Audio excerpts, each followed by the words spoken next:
राधे राधे दोस्तों। हमारे चैनल में आप सभी का स्वागत है। दोस्तों, आज हम जानेंगे विधवा स्त्रियों को शुभ कामों से दूर क्यों रखा जाता है। जानिए गरुड़ पुराण में इसका कड़वा सच।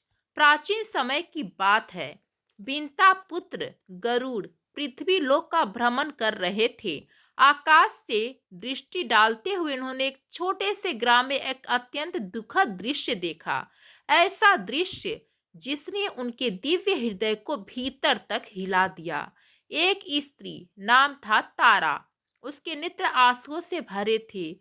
वस्त्र साधारण थे और उसके माथे से सिंदूर मिट चुका था। वह घर के कोने में खड़ी थी, जैसे उसका अस्तित्व ही उस घर के लिए बोझ बन गया हो।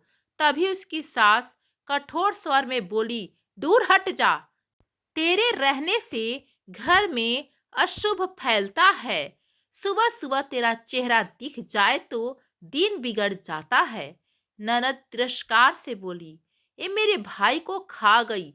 पड़ोस की स्त्रियां भी फुसफुसा उठी, इसे मत बुलाओ किसी शुभ काम में, इसका साया भी बुरा पड़ता है। तारा यह सब सुनती रही। उसने न कोई उत्तर दिया, न किसी से विरोध किया। बस चुपचाप अपने आंसू पल्लू में छिपा लिए। जिस घर को उसने अपना समझा था, आज वही घर उसे पराया कर चुका था। जिसे कभी लक्ष्मी कहा जाता था, आज उसी घर को अपशगुन कहा जा रहा था। यह सब देखकर गरुड़ का हृदय दया और क्रोध से भर उठा। वे बोले, अहो, यह कैसी विडंबना है। जो स्त्री कल तक शुभ मानी जाती थी, आज वही अशुभ कैसे हो गई। उनकी दृष्टि करुणा से भर उठी। उन्होंने तुरंत अपने विशाल पंख फैलाए और आकाश को चीरते हुए सीधे क्षीर सागर की ओर उड़ चले। क्षीर सागर शांत था। शेष नाग पर भगवान विष्णु विराजमान थे। चारों ओर दिव्य प्रकाश फैल रहा था। गरुड़ वहां पहुंचे, हाथ जोड़कर भगवान के चरणों में प्रणाम किया और गंभीर भाव से खड़े हो गए। कुछ क्षण मौन रहे। फिर उन्होंने अपनी व्यथा प्रकट की। हे प्रभु, मैं आपसे एक गंभीर प्रश्न पूछना चाहता हूँ। मैंने पृथ्वी लोक में एक निर्दोष स्त्री पर अत्याचार होते देखे। प्रभु, मैं देखता हूँ कि पृथ्वी लोक में मनुष्य सुहागन स्त्रियों का कितना सम्मान करते हैं। उनके कदम लक्ष्मी आने का सूचक माने जाते हैं। उनकी उपस्थिति घर का मंगल मानी जाती है। परंतु प्रभु, जब वही स्त्री विधवा हो जाती है, यानी सिर्फ उसका भाग्य बदलता है, उसका हृदय नहीं, तब अचानक संसार का व्यवहार भी क्यों बदल जाता है। क्यों उसे अपशगुन कहा जाता है। क्यों उसके आंसुओं को अशुभ माना जाता है। क्यों सुबह सुबह उसका मुख देखना बुरा कहा जाता है। क्यों उसे शुभ कार्यों, हवन, विवाह, जन्मोत्सव से दूर रखा जाता है। प्रभु, क्या यह सब आपकी आज्ञा है। क्या ईश्वर की दृष्टि में एक स्त्री की पवित्रता उसके पति की उपस्थिति पर ही निर्भर होती है। और जो लोग विधवा स्त्रियों पर अत्याचार करते हैं, उन्हें मृत्यु के बाद कौन सा दंड मिलता है। गरुड़ के शब्द सिर्फ प्रश्न नहीं थे, वह पृथ्वी की हर पीड़ित स्त्री की पुकार थी, जो भगवान तक पहुंच रही थी। गरुड़ की आवाज में दुख था, दर्द था और एक ऐसी करुणा थी जो स्वयं भगवान के दिल को भी छुए जा रही थी। भगवान विष्णु ने धीरे से अपनी आंखें खोली और गरुड़ की ओर करुणामय दृष्टि से देखा। उनकी आंखों में सृष्टि के सभी युगों का ज्ञान था और साथ ही मनुष्य की मूर्खताओं पर गहरा दुख भी। गंभीर, स्थिर किंतु अत्यंत कोमल स्वर में वो बोले, हे बिनता पुत्र गरुड़, यह मेरी आज्ञा नहीं है। न मैं किसी स्त्री को अपशगुन कहता हूँ, न मैं उसके 16 श्रृंगार से उसकी पवित्रता को बांधता हूँ। मनुष्यों ने अपने भय, अपने भ्रम और अपने स्वार्थ से यह क्रूर परंपराएं रची हैं। यह सब मेरी इच्छा से नहीं, मनुष्यों की अज्ञानता और अन्याय की उपज है। गरुड़ ध्यान पूर्वक सुन रहे थे। उनके हृदय में उठती शंकाएं धीरे धीरे शांत होने लगी। परंतु वे अभी भी जानना चाहते थे सत्य क्या है और न्याय क्या है। फिर भगवान श्री हरि बोले, हे गरुड़, तुम्हारे हृदय में जो पीड़ा है उसका उत्तर केवल शब्दों में नहीं मिल सकता। तुम्हें एक ऐसी कथा सुनाता हूँ, एक कथा जो यह सत्य स्पष्ट कर देगी कि ईश्वर स्त्री की पवित्रता को उसके श्रृंगार या स्थिति से नहीं, बल्कि उसके हृदय, उसके कर्म और उसकी आत्मा की शुद्धता से परखता है। भगवान ने अपना हाथ आगे बढ़ाया और क्षीर सागर का शांत जल एक चमकती हुई धारा में बदल गया, जिसमें एक स्त्री का जीवन कथा बनकर उभरने लगा। और क्षीर सागर के जल में गरुड़ को सारी कथा का दृश्य दिखाई देने लगा। फिर भगवान श्री हरि बोले, हे गरुड़, प्राचीन समय में एक सुंदर और समृद्ध नगर में सत्यवती नाम की एक स्त्री रहती थी। वह अत्यंत सरल, कोमल हृदय और धर्मपरायण थी। उसके चेहरे पर हमेशा शांति रहती थी और उसकी आंखों में स्नेह की झलक। उसका पति धवल साहसी, परिश्रमी और धर्मनिष्ठ पुरुष था। दोनों का जीवन साधारण था, पर उनके प्रेम में सच्चाई और समर्पण था। जब सत्यवती सुहागन थी तो घर में उसका अत्यंत सम्मान होता था। सास उसे घर की लक्ष्मी कहती थी, ननद उसके साथ हंसती बोलती और पड़ोसी उसके स्वभाव की प्रशंसा करते। घर में जब भी कोई शुभ कार्य होता, सत्यवती को सबसे आगे बुलाया जाता। उसके हाथों से पूजा कराई जाती और कहा जाता, यह हमारे घर की लक्ष्मी है। सत्यवती भी अपने कर्तव्यों को पूरी मन से निभाती थी। वह अपने पति, सास और पूरे परिवार की सेवा में सदा लगी रहती थी। परंतु हे गरुड़, समय सदा एक समान नहीं रहता। एक दिन धवल व्यापार के कार्य से बाहर गए। रास्ते में डाकुओं ने काफिले पर आक्रमण कर दिया। धवल ने साहस दिखाते हुए निर्दोष यात्रियों की रक्षा की, परंतु स्वयं गंभीर रूप से घायल हो गए। रक्त से लथपथ, कमजोर होते शरीर के साथ उन्होंने अंतिम बार आकाश की ओर देखा और सत्यवती का नाम लिया, और उसी क्षण उनके प्राण शरीर से निकल गए। जब यह समाचार घर पर पहुंचा तो जैसे सब कुछ थम गया। सत्यवती स्तब्ध रह गई, आंखों से आंसू भी नहीं निकले, मानो उसके भीतर का संसार ही शून्य हो गया हो। जिसके साथ उसने जीवन के सपने देखे थे, जिसके साथ उसने हर सुख दुख बांटा था, वह एक पल में उससे दूर चला गया। भगवान विष्णु यहीं ठहर गए और गरुड़ की ओर देखकर बोले, हे गरुड़, यहीं से एक स्त्री की असली परीक्षा प्रारंभ होती है। क्षीर सागर के मध्य दिव्य दृश्य अब और भी गहरा हो गया। लहरों में सत्यवती का जीवन अगली बार फिर उभरने लगा, लेकिन इस बार उसके चेहरे पर वह पुरानी शांति नहीं थी। अब उसका संसार बदल चुका था। फिर भगवान विष्णु ने गंभीर स्वर में कहा, विधवा होते ही सत्यवती का जीवन बदल चुका था। जब धवल का अंतिम संस्कार हुआ और सत्यवती घर लौटी तो घर के लोगों का व्यवहार मानो क्षण भर में बदल गया। जहां पहले कहा जाता था, इसका चेहरा देखो, दिन शुभ होगा, वही लोग फुसफुसा रहे थे, सुबह सुबह इसका चेहरा दिख गया, आज का काम बिगड़ जाएगा। कुछ ही दिनों में जिस स्त्री को घर की लक्ष्मी कहा जाता था, उसी सत्यवती को पूजा से दूर किया गया। शुभ कार्यों में भेजना बंद, विवाह, नामकरण, गृह प्रवेश में रोक, घर के भीतर भी पीछे वाली चौकी पर बैठा दिया गया। उसके कपड़े पर भी ताने कसे जाने लगे। सत्यवती ने किसी को कुछ नहीं कहा, बस चुपचाप सब सहती रही। कुछ समय बाद उसके देवर ने कहा, अब जब पति नहीं रहा, तुम्हारा इस घर में क्या अधिकार? जो खाना मिलेगा खा लेना, वरना कहीं और चली जाना। सास, जो कभी उसे बेटी समान मानती थी, अब कहती, विधवा का घर में होना अपशगुन है, तेरे रहते घर की लक्ष्मी रूठ गई हैं। पड़ोसी, जो पहले सम्मान करते थे, अब निगाह फेर लेते। बाजार जाती तो स्त्रियां कानों में कहती, इसे मत देखो, सुहागिनें इसका चेहरा न देखें। यह सब सुनकर सत्यवती का दिल टूटकर बिखर गया, पर उसने किसी के विरोध एक शब्द न कहा। दिन बीतते गए। सत्यवती अपना जीवन घिसटती रही। एक दिन उसके देवर ने घर से निकालते हुए कहा, हम और बोझ नहीं उठा सकते, तू जहाँ चाहे जा। उसी रात अकेली भूखी भीगी आंखों के साथ सत्यवती घर के बाहर बैठी रही। कोई उसे भीतर बुलाने नहीं आया।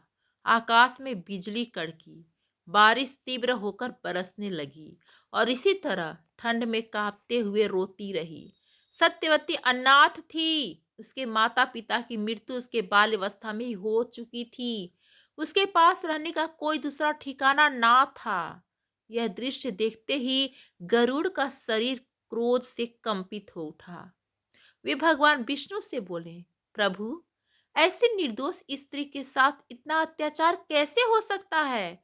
और जो लोग उसे सताते हैं, उन्हें कौन सा दंड मिलता है? भगवान विष्णु की आंखों में कठोर न्याय का तेज चमक उठा।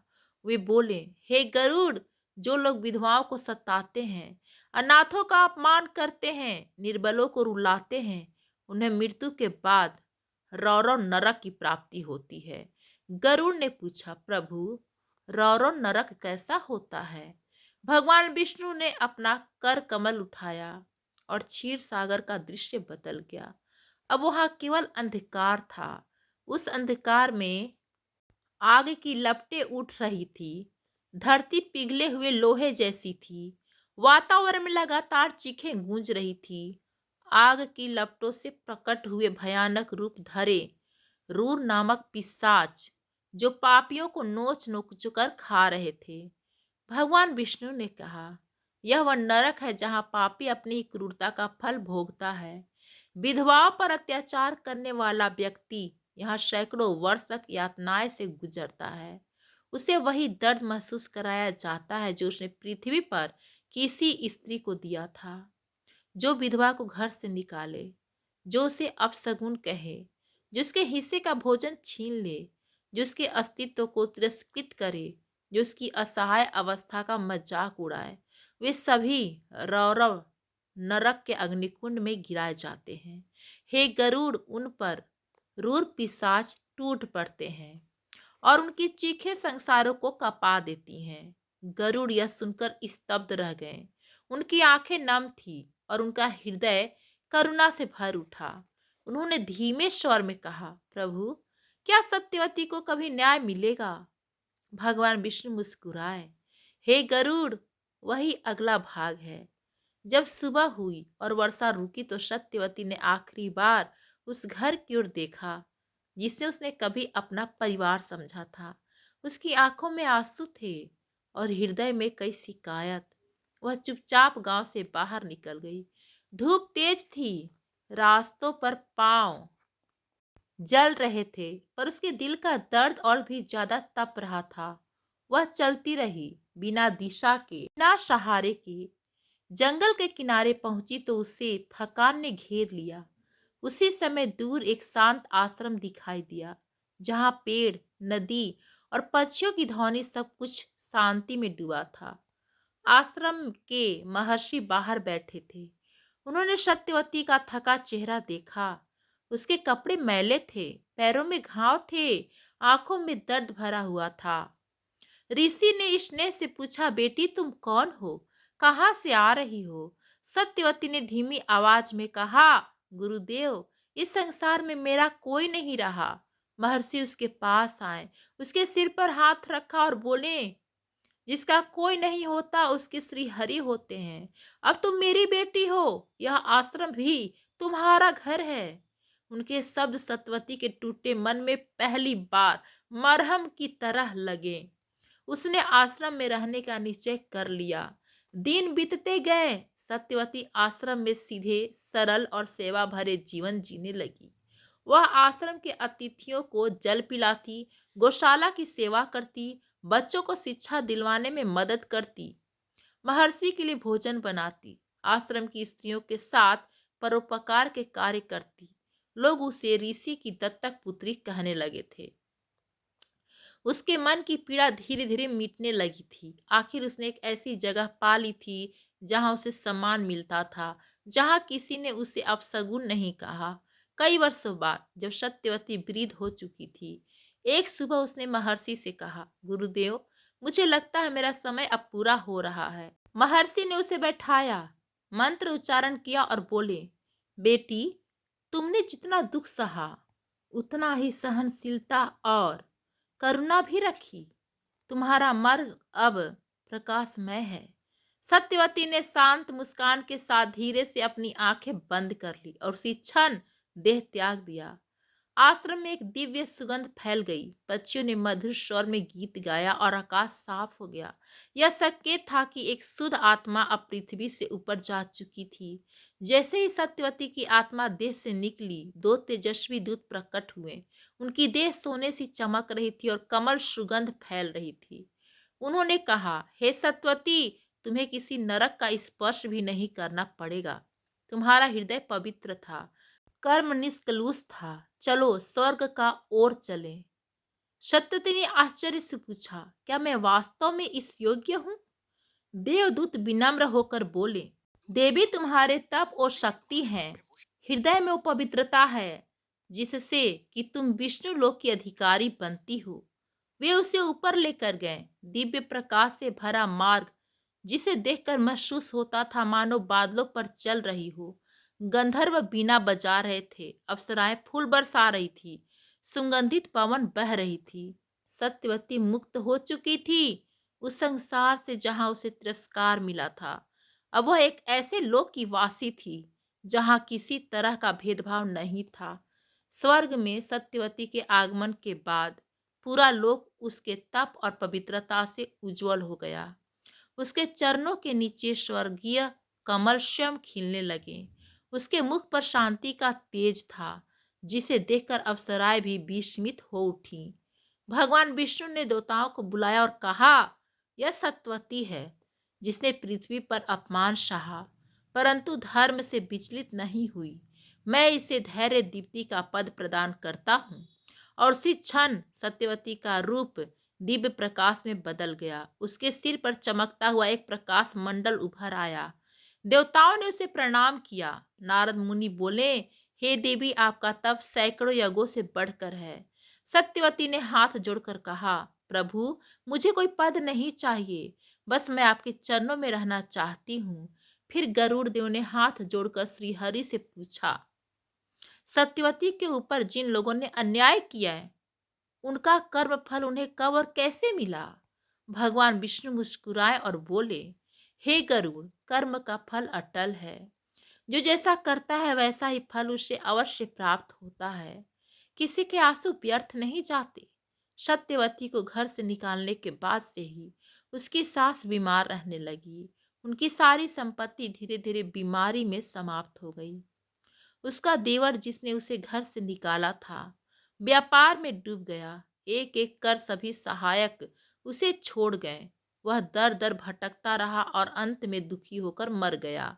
पड़ोस की वे स्त्रियां जिन्होंने सत्यवती को अपशगुन कहा था, उनके घरों में कलह होने लगी। शांति और सुख दोनों घर छोड़ गए। नंद जेठानियां जो सत्यवती को ताने देती थी कि ये अपने पति को खा गई, वे भी लगातार मानसिक कष्टों से घिर गईं और उनके घर में दुख, बीमारी और दरिद्रता का वास हो गया। लोग कहते, पता नहीं इस घर पर कौन सा पाप है, पर किसी को समझ नहीं आया कि सत्यवती का आंसू ही उनका कर्म फल बन चुका था। और फिर मृत्यु के बाद सत्यवती के अत्याचारियों की आत्मा एक एक करके रौरव नर्क गिरते गए। जिन्होंने उसे तिरस्कृत किया वे स्वयं रौरव में अपमान रूर पिशाचों द्वारा निनंदित और अपमानित हो रहे थे। जिन्होंने उसे भूखा रखा उन्हें जलते लोहे की रेत खिलाई जा रही थी।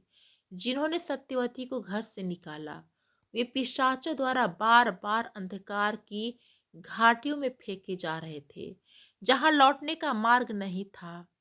जिन्होंने उसे अशुभ कहा था उनकी जीभ पर अग्नि पंछी बैठते थे और चीख पुकार के बीच जीभ को जलाते रहते थे।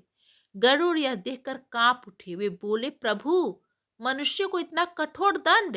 भगवान विष्णु बोले, अत्याचार का फल सदैव कठोर होता है। जो स्त्री के आंसू गिराता है वह रौरव की अग्नि से बच नहीं पाता। अब सत्यवती का तेज इतना बढ़ गया कि स्वर्ग में एक दिव्य तारा बन गई। उसका प्रकाश पृथ्वी तक पहुंचता और जहां जहां वह प्रकाश गिरता, कलह शांत होती, स्त्रियों में आत्मबल बढ़ता, विधवाओं को सम्मान मिलना शुरू होता, क्योंकि उसे अब धैर्य दीप्ति देवी कहा जाने लगा था। गरुड़ ने गंभीर स्वर में पूछा, प्रभु, क्या पृथ्वी के लोग कभी सीखेंगे कि विधवा स्त्री अपशगुन नहीं बल्कि तपस्या की मूर्ति होती है? भगवान विष्णु बोले, हे गरुड़, मेरे लिए सभी आत्माएं समान है। मैं सुहागिन और विधवा में कोई भेद नहीं करता।